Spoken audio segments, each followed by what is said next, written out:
ഈശോമിശിഹായിക്ക് സ്തുതിയായിരിക്കട്ടെ. ഒരു പ്രാർത്ഥനയോടുകൂടി നമുക്ക് ആരംഭിക്കാം. ഒന്നാമത്തെ പ്രണാമ ജപവൃത്തത്തോട് ബന്ധപ്പെടുത്തി ഭാഷണ കാനോനായെക്കുറിച്ചും തുടർന്നുള്ള പ്രാർത്ഥനകളെക്കുറിച്ചും ചിന്തിക്കുവാൻ ഒരുങ്ങുന്ന ഞങ്ങളുടെ ബുദ്ധിയെ പ്രകാശിപ്പിക്കണമേ. പരിശുദ്ധാത്മ ചൈതന്യത്താൽ ഞങ്ങൾ ചിന്തിക്കുന്ന കാര്യങ്ങൾ കൂടുതൽ ആഴത്തിൽ ഗ്രഹിക്കുവാൻ ഞങ്ങളെ സഹായിക്കണമേ. ഈശോയെ അയോഗ്യദാസനായ എൻ്റെ അധരങ്ങളിലൂടെ അങ്ങ് തന്നെ സംസാരിക്കുവാൻ എൻ്റെ മേൽ കൃപ വർഷിക്കണമേ. ഈശോയെ കൃപയായിരിക്കണമേ, അനുഗ്രഹിക്കണമേ. സകലത്തിൻ്റെയും നാഥ എന്നേക്കും ആമേൻ. ഈശോയിൽ സ്നേഹമുള്ളവരെ, കഴിഞ്ഞ ദിവസം ഒന്നാം പ്രണാമ ജപവൃത്തത്തിൻ്റെ ആദ്യ ഭാഗം നമ്മൾ പഠിച്ച് നിർത്തി. അതിൻ്റെ അവസാനത്തേക്ക് വരുമ്പോൾ ഭാഷണ കാനോന മുതൽ ഇന്ന് നാം പഠിക്കുവാൻ ആഗ്രഹിക്കുകയാണ്. ഭാഷണ കാനോനായിൽ നമ്മൾ കേൾക്കുന്നത് പൗലോസ്ലീഹായുടെ അഭിവാദനമാണ്, പൗളൈൻ സല്യൂട്ടേഷൻ. കൊറിന്തോസിലെ സഭയ്ക്ക് എഴുതിയ 2-ാം ലേഖനം 13-ാം അധ്യായം 14-ാമത്തെ വാക്യമാണത്. നാം പല ആവർത്തി കേട്ടിട്ടുള്ള ആശീർവാദം അല്ലെങ്കിൽ അഭിവാദനം. നമ്മുടെ കർത്താവ് ഈശോമിശിഹായുടെ കൃപയും പിതാവായ ദൈവത്തിൻ്റെ സ്നേഹവും പരിശുദ്ധ റൂഹായുടെ സഹവാസവും നാം എല്ലാവരോടും കൂടെ ഉണ്ടായിരിക്കട്ടെ, എപ്പോഴും എപ്പോഴും എന്നേക്കും ആമേൻ. ഈ പ്രാർത്ഥനയെക്കുറിച്ച് ചിന്തിക്കുമ്പോൾ ഉന്നതമായ ഒരു ശുശ്രൂഷ ചെയ്യുവാൻ പുരോഹിതൻ ഒരുങ്ങുകയാണ്. അതിൻ്റെ തുടക്കത്തിൽ തന്നെ ഇത്തരത്തിലുള്ള വചസ്സുകൾ ഏറ്റവും നല്ല വചസ്സുകളാണ്, ഏറ്റവും അനുയോജ്യമായ വചസ്സുകളാണ്. പുരോഹിതൻ വിശ്വാസികൾക്ക് അഭിവാദനം അർപ്പിച്ചുകൊണ്ട് ആരംഭിച്ചിരുന്നു എന്ന് സാക്ഷ്യപ്പെടുത്തുന്ന നർസൈ ഈ പ്രാർത്ഥനയെക്കുറിച്ച് ഹൃദ്യമായിട്ട് വ്യാഖ്യാനിക്കുന്നുണ്ട്. അദ്ദേഹം പറയുന്നു, നമ്മുടെ കർത്താവിൻ്റെ ആഗമനം വഴി അവിടുന്ന് നൽകിയ കൃപ നമുക്ക് അവിടുത്തെ മുൻപിൽ വലിയ ആശ്വാസം നൽകട്ടെ. നമ്മുടെ കർത്താവിനെ നമ്മുടെ പക്കലേക്ക് അയച്ച പിതാവിൻ്റെ സ്നേഹം കർത്താവിൻ്റെ 2ാമത്തെ ആഗമനത്തിൽ അവിടുത്തെ കരുണയുടെ വാതിൽ നമുക്കായി തുറക്കട്ടെ. പരിശുദ്ധ റൂഹായുടെ സഹവാസം വഴി നമ്മുടെ പാപകടങ്ങൾ ഇല്ലാതാക്കുകയും നമ്മെ ശുദ്ധീകൃതരാവുകയും ചെയ്യട്ടെ. ഇങ്ങനെ മനോഹരമായിട്ട് നർസായി ഈ ഭാഷണ കാനോനയെക്കുറിച്ച്, ആശംസയെക്കുറിച്ച് സംസാരിക്കുന്നു. ഒപ്പം നമുക്ക് ഓർക്കാം, ജോർജോ ഫറബേൽ ഈ ഒരു പ്രാർത്ഥനയെക്കുറിച്ച് പറയുന്നത്, നമ്മുടെ കർത്താവിൻ്റെ ആഗമനം കൃപയാലാണ്, പിതാവിൻ്റെ സമ്മതം സ്നേഹത്താലാണ്, പരിശുദ്ധാത്മാവിൻ്റെ സഹവാസം നമ്മെ പൂർണ്ണരാക്കുന്നത് വഴിയാണ്. ഇങ്ങനെ പരിശുദ്ധ തൃത്വത്തിൻ്റെ അനുഭവം ഈ അവസരത്തിൽ അനുസ്മരിക്കുന്നത് വളരെ ഉചിതമാണ്. കാരണം നമ്മൾ ഈ അനോഫ്രയിൽ തൃത്വത്തെ കേന്ദ്രീകരിച്ചാണ് പ്രാർത്ഥിക്കുന്നതും ചിന്തിക്കുന്നതും. തൃത്വത്തിലെ ഓരോ വ്യക്തിയിലൂടെ നമുക്ക് ലഭിച്ചിട്ടുള്ള അനുഗ്രഹങ്ങൾക്ക് നന്ദി പറയുകയാണ്. അതുകൊണ്ട് തന്നെ ഈ ഒരു ആശംസ ഇവിടെ ഏറ്റവും സുന്ദരമായിരിക്കുന്നു. ആശംസയ്ക്ക് ശേഷം നിങ്ങളുടെ വിചാരങ്ങൾ ഉന്നതത്തിലേക്ക് ഉയരട്ടെ എന്നാണ് നമ്മൾ പ്രാർത്ഥിക്കുന്നത്. നമുക്കറിയാം, പ്രാർത്ഥിക്കുന്നവൻ്റെ മനസ്സ് എപ്പോഴും സ്വർഗത്തിൻ്റെ ചിന്തകൾ കൊണ്ട് നിറയണം. ഈശോ പ്രാർത്ഥിച്ചപ്പോൾ യോഹന്നാൻ്റെ സുവിശേഷം 17-ാം അധ്യായം മുഴുവൻ ഈശോയുടെ പ്രാർത്ഥനയാണ്. അതിൻ്റെ തുടക്കത്തിൽ തന്നെ ഇപ്രകാരം പറഞ്ഞതിന് ശേഷം ഈശോ സ്വർഗത്തിലേക്ക് കണ്ണുകൾ ഉയർത്തി എന്ന് വളരെ വ്യക്തമായിട്ട് അവിടെ പറയുന്നുണ്ട്. അപ്പോൾ പ്രാർത്ഥിക്കുന്നവൻ സ്വർഗത്തിലേക്കാണ് നോക്കേണ്ടത്. സ്വർഗീയ മേഖലയിലേക്ക് ആരാധനാ സമൂഹത്തെ കൂട്ടിക്കൊണ്ടുപോകുന്ന മനോഹരമായിട്ടുള്ള ഒരു പ്രാർത്ഥനയാണ് നിങ്ങളുടെ വിചാരങ്ങൾ ഉന്നതത്തിലേക്ക് ഉയരട്ടെ എന്നുള്ള ഈ പ്രാർത്ഥന. ആരാധനാ സമൂഹം മുഴുവനും സ്വർഗത്തിലേക്ക് അവരുടെ ചിന്തകൾ ഇതുവഴിയായി ഉയർത്തുവാൻ പരിശ്രമിക്കുകയാണ്.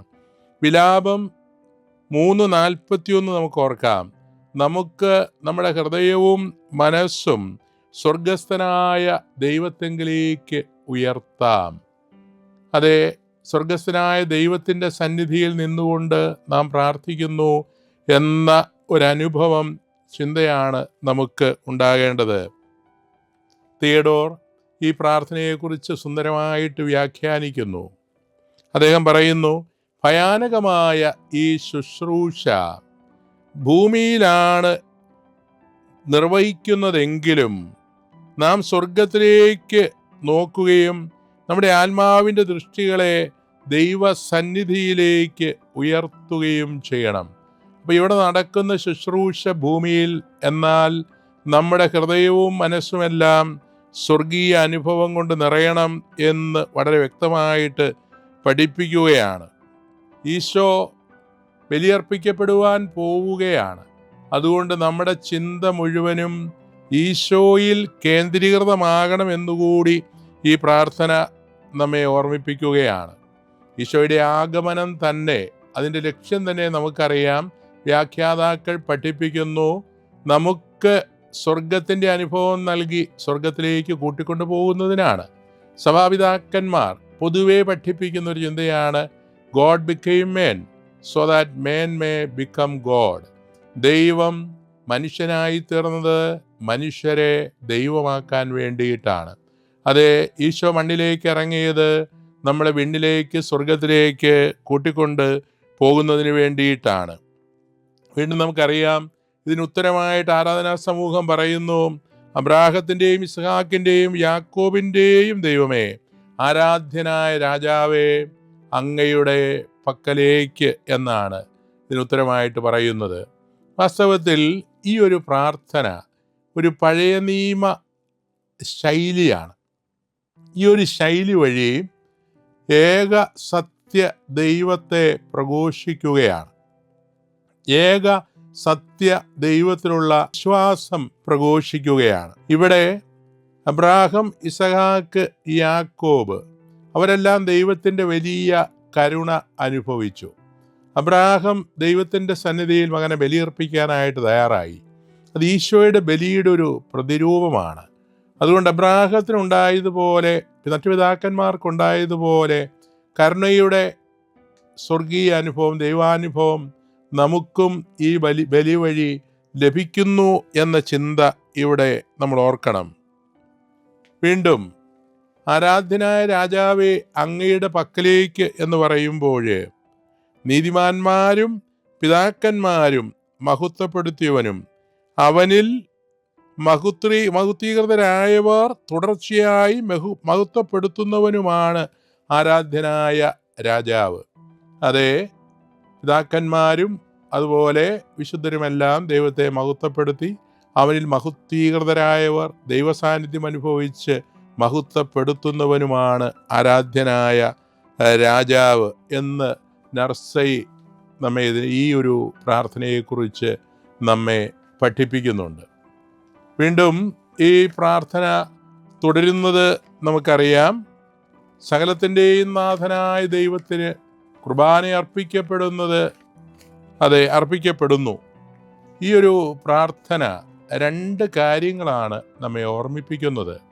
ഒന്ന്, ദൈവത്തെക്കുറിച്ചുള്ള ചില വിശേഷണങ്ങൾ, ദൈവം എങ്ങനെയായിരിക്കുന്നു, എന്തായിരിക്കുന്നു എന്ന ചില വിശേഷണങ്ങൾ നമ്മെ പഠിപ്പിക്കുന്നു. രണ്ട്, ഇതൊരു ബലിയാണ്. ബലിപരമായ പരിശുദ്ധ കുർബാനയുടെ ബലിപരമായ ആ വശത്തെക്കുറിച്ച് നമ്മെ ഓർമ്മപ്പെടുത്തുന്നു. ഈ രണ്ട് കാര്യങ്ങളാണ് ഇവിടെ സംഭവിക്കുന്നത്. നർസായി ഇതിനെക്കുറിച്ച് വ്യാഖ്യാനിക്കുമ്പോൾ, ഉന്നതിയുടെയും ആഴത്തിൻ്റെയും നാഥനായ കർത്താവിന്, ലോകത്തിൻ്റെ പാപം നീക്കിക്കളയുന്ന കർത്താവിന് കുർബാന അർപ്പിക്കപ്പെടുന്നു എന്ന് പറഞ്ഞാൽ സകലത്തിൻ്റെയും നാഥനായ ദൈവം. അതെ, നമുക്കറിയാം, മരണത്തിൻ്റെയും നാഥനായവനാണ് സകലത്തിൻ്റെയും നാഥൻ. അതുകൊണ്ട് സർവ്വതിൻ്റെയും ഭരണകർത്താവും നാഥനുമായ ദൈവത്തിനാണ് കുർബാന അർപ്പിക്കപ്പെടുന്നത് എന്ന് ഈ പ്രാർത്ഥന വഴി നമ്മൾ ഓർക്കുകയാണ്. ഇതിനെക്കുറിച്ച് തിമോത്തി രണ്ടാമൻ പറയുന്നത്, പൂർവികർ ബലിയർപ്പിച്ചിരുന്നത് പോലെ പ്രതിമകൾക്കോ നക്ഷത്രങ്ങൾക്കോ മാലാഖമാർക്കോ അല്ല, മറിച്ച് സൃഷ്ടവസ്തുക്കളുടെയും മാലാഖമാരുടെയും മനുഷ്യരുടെയും ഉടയവനായ ദൈവത്തിനാണ് നാം ബലി അർപ്പിക്കുന്നത്. അതെ, ഈ പ്രാർത്ഥനയിൽ പരിശുദ്ധ കുർബാനയുടെ ബലി സ്വഭാവം നന്നായിട്ട് പ്രകടമാകുന്നുണ്ട്. യോഹന്നാൻ സുവിശേഷകൻ ഈശോയെ അവതരിപ്പിക്കുന്നത് തന്നെ പെസഹ കുഞ്ഞാടായിട്ടാണ്. അതേ, പെസഹ കുഞ്ഞാട് കൊല്ലപ്പെടുന്ന സമയത്ത് തന്നെയാണ് ഈശോയും കൊല്ലപ്പെടുന്നത്. പെസഹ കുഞ്ഞാടിൻ്റെ അസ്ഥികൾ തകർക്കപ്പെടുന്നില്ല, ഈശോയുടെ അസ്ഥികളും തകർക്കപ്പെടുന്നില്ല. ഇങ്ങനെയുള്ള സാധർമ്മ്യങ്ങൾ പ്രത്യേകമായിട്ട് ഉൾപ്പെടുത്തിക്കൊണ്ട് ലോകത്തിൻ്റെ പാപങ്ങൾ നീക്കുന്ന ദൈവത്തിൻ്റെ കുഞ്ഞാടായിട്ടാണ്, പെസഹ കുഞ്ഞാടായിട്ടാണ് ഈശോയെ യോഹന്നാൻ സുവിശേഷകൻ അവതരിപ്പിക്കുന്നത്. നമുക്കറിയാം, ഈ ബലി സകലർക്കും ഈ കുഞ്ഞാടിൻ്റെ രക്തം വഴിയുള്ള പാപമോചനം ലഭിക്കുന്നു, ജീവിച്ചിരിക്കുന്നവർക്കും മരിച്ചവർക്കും. അതുകൊണ്ട് തന്നെ പരിശുദ്ധ കുർബാന അർപ്പിക്കപ്പെടുന്നത് ലോകം മുഴുവനും വേണ്ടിയിട്ടാണ്. തുടർന്ന് വരുന്നത് അത് ന്യായവും യുക്തവുമാകുന്നു എന്ന ചിന്തയാണ്. അതെ, ദൈവജനത്തിൻ്റെ കൃതജ്ഞതാ പ്രകാശനമാണിത്. ആരാധനാ സമൂഹം ദൈവത്തിന് കൃതജ്ഞത അർപ്പിക്കുന്നത് അവരുടെ ഉത്തരവാദിത്വത്തെ പ്രതിയാണ്, അത് അവരുടെ കടമയാണ്. ബലി സ്വീകരിക്കുവാൻ അവിടുന്ന് സർവ്വതാ യോഗ്യനാണ്. അതെ, വെളിപാടിൻ്റെ 4:11 നമ്മൾ കാണുന്നു, ഞങ്ങളുടെ ദൈവവും കർത്താവുമായ അവിടുന്ന് മഹത്വവും ബഹുമാനവും ശക്തിയും സ്വീകരിക്കുവാൻ അർഹനാണ്. അവസാനമായിട്ട് അടുത്ത പ്രണാമജപത്തിലേക്ക് കടക്കുന്നതിന് മുൻപ് ഇവിടെ ഡീക്കൻ്റെ ഒരു ആഹ്വാനമാണ്, സമാധാനം നമ്മോടുകൂടെ, ഒരു ഓർമ്മപ്പെടുത്തലാണ്. നമുക്കറിയാം, പഴയ നിയമത്തിൽ നിയമാനുഷ്ഠാനം വഴി സമാധാനത്തിന് അനുഭവം ഉണ്ടായിരുന്നു. എന്നാൽ പഴയ നിയമത്തിൽ നിന്ന് പുതിയ നിയമത്തിലേക്ക് ഈശോയിലൊരു മാറ്റം സംഭവിക്കുകയാണ്. പഴയ നിയമവും പുതിയ നിയമവും തമ്മിലുള്ള ബന്ധത്തെക്കുറിച്ച് പറയുമ്പോൾ നമ്മൾ പറയും, പഴയ നിയമം ഒരുക്കമാണ്, പുതിയ നിയമം പൂർത്തീകരണമാണ്. സ്നേഹത്തിൻ്റെ നിയമം വഴിയുള്ള പൂർത്തീകരണം എന്ന് പറഞ്ഞാൽ നിയമത്തിൽ നിന്ന് നമ്മൾ സ്വതന്ത്രരായി, പഴയ നിയമത്തിൽ നിന്ന്. എന്നിട്ട് സ്നേഹത്തിൻ്റെ നിയമത്തിൽ നമ്മൾ ദൈവമക്കളുടെ സ്വാതന്ത്ര്യത്തിലേക്ക് കടന്നു വന്നപ്പോൾ സ്വർഗത്തിൻ്റെ സമാധാനം നമ്മൾ അനുഭവിക്കുന്നു എന്ന ചിന്തയാണ്. അതുകൊണ്ട് തന്നെ ഇവിടെ ആ ഒരു അനുഭവത്തോടെ ഈ അനാഫ്രയിൽ പങ്കുചേരുവാനുള്ള ഡീക്കൻ്റെ ആഹ്വാനത്തോടെ ഒന്നാം പ്രണാമ ജപവൃത്തം അവസാനിക്കുന്നു. നമുക്കിന്ന് ഇവിടെ അവസാനിപ്പിക്കാം. ഈ നിമിഷങ്ങളെക്കുറിച്ച് നമുക്ക് ഈശോയ്ക്ക് നന്ദി പറയാം. നമ്മെ എല്ലാവരെയും കർത്താവ് അനുഗ്രഹിക്കട്ടെ. ഈശോ മിശിഹായിക്ക് സ്തുതിയായിരിക്കട്ടെ.